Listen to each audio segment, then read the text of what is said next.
Hi dear friend, आप सभी देख रहे हैं हाइड्रोलिक्स और हाइड्रोलिक्स में हाइड्रोलिक कोएफिशिएंट देख रहे हैं, जिसमें ये मैंने लास्ट यहाँ तक पॉइंट मैंने बता दिया था। इस पॉइंट तक मैंने आप लोग को बता दिया था, ठीक है, कि coefficient of contraction, coefficient of velocity, coefficient of discharge. अब मैं इनके बारे में वन बाय वन करके इनके बारे में मैं बता देता हूँ कि ताकि आपको आइडिया मिल जाए। तो पहला जो पॉइंट है जिसका नाम क्या है, कोएफिशिएंट ऑफ कंट्रैक्शन। लिख लेते हैं, कोएफिशिएंट ऑफ कंट्रैक्शन। तो कोएफिशिएंट ऑफ कंट्रैक्शन जिसको सिंबल से बताते हैं CC, ठीक है। अब इसका जो फॉर्मूला है वो चीज़ें थोड़ा सा मैं आपको आइडिया दे देता हूँ कि कोएफिशिएंट ऑफ कंट्रैक्शन का फॉर्मूला क्या होता है। तो मैं यहाँ पर बता देता हूँ, आपको आसानी से समझ में आ जाएगा। इसके पहले वाला अगर आपने वीडियो देखा है तो आपको कॉन्ट्रैक्टा क्या होता है, वेना कॉन्ट्रैक्टा क्या होता है, वो चीज़ें बताया था। तो coefficient of contraction equal to होता क्या है। अब डेफिनेशन भी जब मैं इसको बता रहा हूँ ना तो आपको डेफिनेशन भी समझ में आ जाएगा। इक्वल टू होता है, अब मेरे साथ लिखते भी जाइए, area of jet eight vena contracta. अब वेना कॉन्ट्रैक्टा मैं ऑलरेडी समझा चुका हूँ, vena contracta upon area of orifice, area of orifice, ठीक है। अब मैं यहाँ पे थोड़ा सा आपको गाइडलाइन भी दे देता हूँ, आपको समझ में भी आ जाए, ठीक है। ये जो मैं बता रहा था कोएफिशिएंट ऑफ कंट्रैक्शन मतलब area of jet eight vena contraction. अब वेना कॉन्ट्रैक्शन की वैल्यू क्या है अगर मैं बताऊं तो कॉन्ट्रैक्शन मतलब क्या है, कम हो जाना, कम हो जाना। तो उसका सेक्शन का एरिया, क्रॉस सेक्शन की एरिया पूछ रहा है, ठीक है। तो क्रॉस सेक्शन की एरिया क्या होगी, ऑलवेज एंड ऑलवेज कम ही होगी, क्योंकि कॉन्ट्रैक्ट हुई है, ठीक है। और कॉन्ट्रैक्ट हुई है, कोई ज़रूरत नहीं कि कम ही हो, कई जगह पे क्या होता है ना कि ज़्यादा हो जाता है, ठीक है, कई जगह पे ज़्यादा भी हो जाता है। तो वो उसके हिसाब से मतलब ऑन एन एवरेज अगर देखा जाता है ना तो कम ही होता है, ठीक है। तो area of jet eight vena contracta मतलब यहाँ पे मैं ऊपर आपको दिखा भी देता हूँ। जैसे वेना कॉन्ट्रैक्टा मैंने यहाँ पे समझाया था, तो मैं आपको बता दूँ कि थोड़ा सा अलग कलर ले लेता हूँ कि ताकि आपको समझा सकूँ। रेड कलर ले लेता हूँ, ठीक है। मतलब ये डायमीटर, मैं यहाँ का ये डायमीटर ओरिफिस का डायमीटर लेकर मैं इसका क्रॉस सेक्शन एरिया लेकर और एरिया फाइंड आउट कर दूंगा। एरिया का फॉर्मूला आपको पता ही है, π/4 d स्क्वायर, यहाँ का d स्मॉल d है। फिर यहाँ का, यहाँ पर डायमीटर कितना हो गया, कम हो गया है। तो यहाँ का डायमीटर जब कम है तो एरिया भी कम ही आएगा, क्योंकि d क्या होता है, एरिया के डायरेक्टली प्रोपोर्शनल होता है d। तो d की वैल्यू जितना बढ़ेगी उतना ही उसका क्रॉस सेक्शन बढ़ेगा। लेकिन यहाँ पे क्या हो रहा है, कोना कॉन्ट्रैक्ट मतलब यहाँ पे कम हो रही है, जहाँ पे ये ओरिफिस का डायमीटर था उससे भी कम हो रही है। तो ये इस प्रकार से अगर बोला जाए तो इसका एरिया जो है एक तरीके से अगर मैं बताऊँ ना तो हम ये मान के चलते हैं ना कि ये जो वेना कॉन्ट्रैक्टा होता है ना यही एक्चुअल एरिया होता है ओरिफिस का, बट थियोरेटिकल जो हम लिए रहते हैं वही मान के चलते हैं। तो यहाँ आगे मैं जो बता रहा था इसको एक और तरीके से लिख सकते हैं, और करके भी फॉर्मूला करके ऐसे लिख सकते हैं। मैं यहाँ पे लिख के भी बता रहा हूँ, क्या लिख सकते हैं, actual area upon theoretical area, actual area upon theoretical area, ठीक है, ये भी लिखते हैं। तो मैं यहाँ पर ऐसे लिख सकता हूँ CC, क्या लिख सकता हूँ, CC इक्वल टू क्या लिख सकता हूँ, ये लिख सकता हूँ एक्चुअल अपॉन एरिया थियोरेटिकल, लिख सकते हैं ना। ये आपका आ गया कोएफिशिएंट ऑफ कंट्रैक्शन। अब इसकी वैल्यू मैं यहाँ पे थोड़ा सा बता दूँ, इसकी जो वैल्यू होती है ऑन एन एवरेज CC की वैल्यू अबाउट 0.64 होती है। यहाँ पे लिख देता हूँ मैं,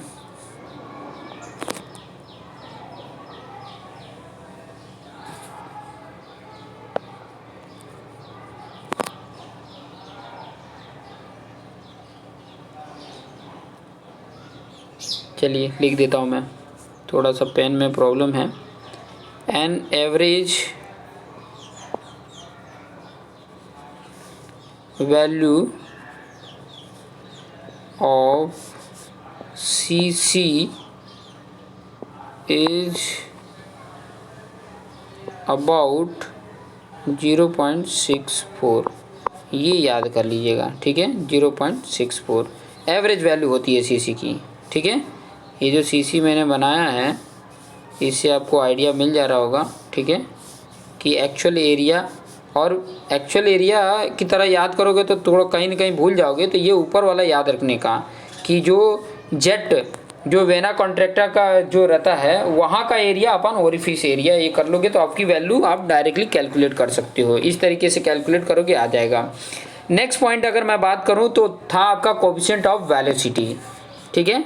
तो मैं हेडिंग डाल के लिख लेता हूँ, क्या है कोफिशिएंट ऑफ वेलोसिटी।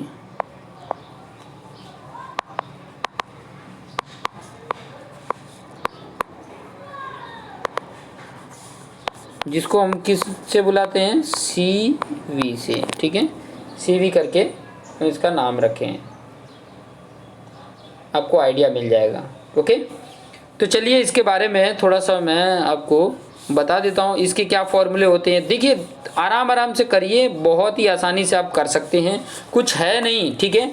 तो इसका सी का जो फॉर्मूला होता है वो क्या होता है, एक्चुअल वेलोसिटी जो वेना कॉन्ट्रैक्टा पे वेलोसिटी होता है वो अपॉन जो ओरिफिस पे वेलोसिटी होता है। ये चीज़ अगर लेकर चले तो भी आराम से हम कर सकते हैं। मतलब कहने का मतलब है यहाँ पर सीधा शॉर्ट में मैं लिख देता हूँ, सी का फॉर्मूला जो होता है वो होता है वेलोसिटी एक्चुअल, जो एक्चुअल वेलोसिटी है अपॉन वेलोसिटी थियोरेटिकल, ठीक है। आप थोड़ा सा लिख लेना, 1 मिनट में उसको सुधार देता हूँ।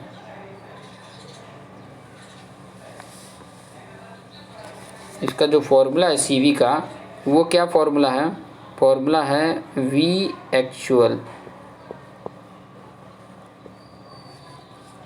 Upon V theoretical.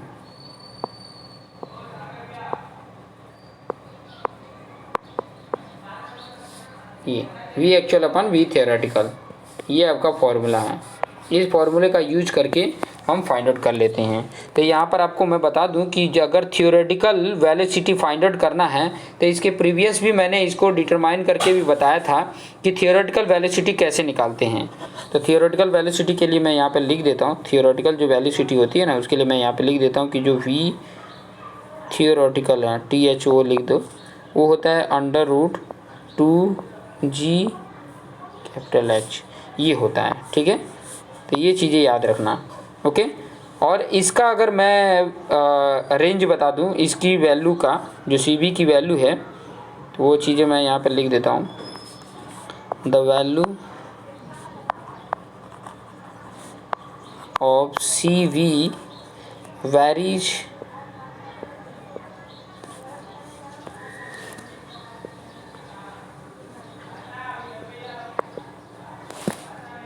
फ्रॉम